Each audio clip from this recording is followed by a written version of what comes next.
Mootummaan Itoophiyaa gaaddisa gamtaa Afrikaa jalatti TPLF waliin mari'atuuf qophiidha jee. Mootummaan walitti bu'iinsa furuuf tarkaanfii furmaataa kamiyyuu fudhachuuf cimsee itti fufaa jira. Tajaajilli kominikeeshinii mootummaa Itoophiyaa gamtaan Afrikaa qaamoleen marii nagayaa dursan guyyaa fi iddoo beeksisuun maricha akka eegalan yaamicha dhiheessuu beeksisee jira. Mootummaan Itoophiyaa mariin nagayaa kun mariisisummaa gamtaa Afrikaa qofaa fi haalduree tokko malee gaggeeffamuu akka qabu ejjennoo isaa ibsuu yaadachiisee jira. Walitti bu'iinsicha hiikuuf mootummaan tarkaanfiiwwan furmaataa hunda fudhachuuf hojjechaa turuu cimsee kan itti fufu ta'uu eeree jira. Ibsi roobii irraa bahe kun gamtaan Afrikaa qaamoleen marii nagayaa dursan guyyaa fi iddoo beeksisuun maricha akka eegalan yaamicha dhiheessuu yaadachiisee jira. Ibsi tajaajila kominikeeshinii akka jedhutti mootummaan Itoophiyaa lola ganna lamaaf TPLF waliin adeemsisee jiru karaa nagayaatiin furuuf yaamicha gamtaa Afrikaa fudhatee jira. Torbee dabre keessa gamtaan Afrikaa qaamoleen lameenuu marii nagayaatiin wal dhibdee isaanii akka furan xalayaa barreessuun gaafatee ture. Afeerran gamtaa Afrikaatiin dhiyaate kun kan ejjennoo mootummaa Itoophiyaa eeggatee jira. Ibsi kun mootummaan Itoophiyaa fi TPLF jaarsummaa gamtaa Afrikaa jalatti waliin mari'atuuf yaadota garagaraa kan wal faallaa dhiheessaa turan ta'us TPLF dhiheenya kana AU jalatti mari'atuuf qophii tahuu ibsuun qaamota bakka isa bu'an Jeneraal Tsaadqaan Gabratinsaay fi obbo Geetaachoo Raddaa ifa godhuun isaa ni yaadatama. Akka gabaasan Reuters maddeen dippiloomaasii waabeeffachuun jedhutti ammoo mariin mootummaa Itoophiyaa fi TPLF jidduutti gaggeeffamuuf jira jedhamu kun dhuma torbee kanarratti Afrikaa kibbatti ni gaggeeffama. Mootummaan Itoophiyaa durumaanuu mariin kun haalduree tokko malee akka adeemsifamuu qabu ibsaa ture jechuun fuula Tiwiitara isaan irratti kan barreessan ammoo gorsaa nageenyaa biyyaalessaa Ambaasaadar Redwaan Huseeni. Gama biraatiin xalayaan yaamichaa dura taa'aa Komishinii Gamtaa Afrikaa Muusaa Faaqii Mahammadiin mallattaa'uun onkololeessa tokko bara 2022 bahee irratti akka ibsetti mariin marsaa tokkoffaa dilbata onkololeessa 8 bara 2022 Afrikaa kibbatti ni eegalama. Xalayaan tun dura taa'aa TPLF Dr. Dabratsiyoon Gabra Mikaa'eliif ergamuu gabaasni Reuters hubachiisee jira. Garuu dubbataan TPLF marii ni gaggeeffama jedhamu kana quba akka hin qabne gabaasni kun dabaluun ifa godhee jira. Lolli kaaba Itoophiyaa ji'oota 5f addaan citee ture hagayya dabree keessa eegaluun kan yaadatamu.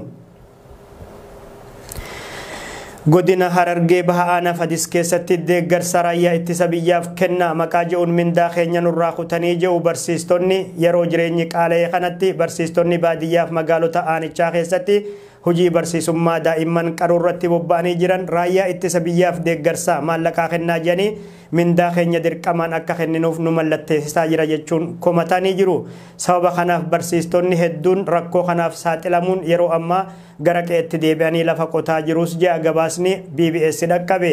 Dabballoonni mootummaa adda durummaan dirqamaan mindaa kana namarraa guuraa jiran kan bobbaafaman yeroo ta'u barsiistota mindaa laatuu didan doorsisaa fi hojiirraa ari'aa jirus jedhame.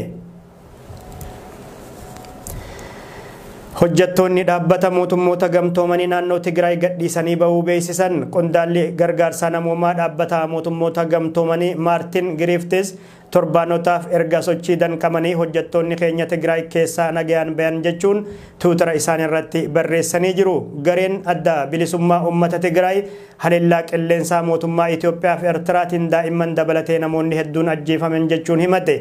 Haleellaan kunis naannawa lammiileen buqqaan irratti kan xiyyeeffate yeroo ta'u bakki tunis naannawa daangaa Eertiraatti dhihoo Adiyaaboo jedhamutti akka tahe ifa godhe.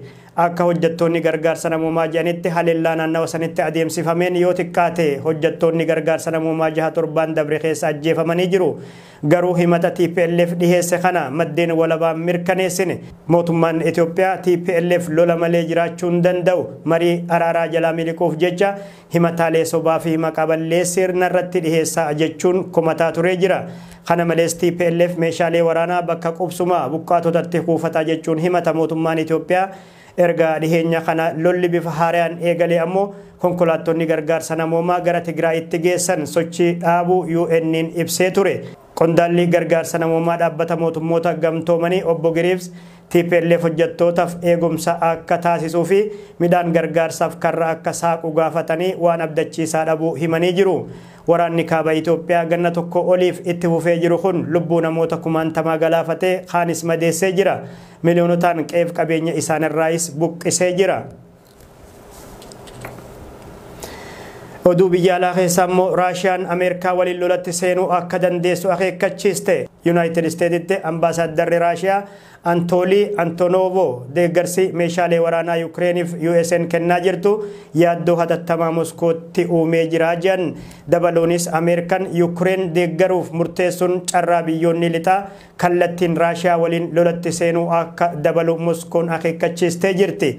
Akeekkachiisni Raashiyaa kun kan dhagayame erga torbee kana Ameerikaan deeggarsa meeshaalee waraanaaf kan oolu maallaqa doolaara miliyoona 600 fi miliyoona 25 Yukireeniif laatuuf akka jirtu beeksifteen booda Ameerikaan meeshaalee waraanaa ammayyaa halaalatti maadhee diinaa barbadeessan rooketii multiple rocket system jedhamu Yukireeniif laattee jirti. Pireezidaantiin Raashiyaa Vilaadimir Puutin ammoo Waashingitan humna waraanaa Yukireen jabeessuuf doolaara biliyoona 17 laatteef jechuun himatanii jiru.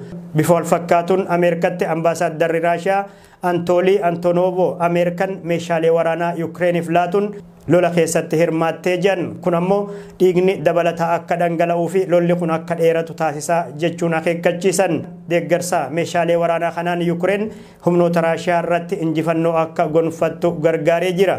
Bu'uuruma kanaan torbaanota dabran kana keessa bahaaf kibbaa biyyattii humnoota Raashiyaa jala deebisanii bilisoomsanii jiru humnoonni Yukireen.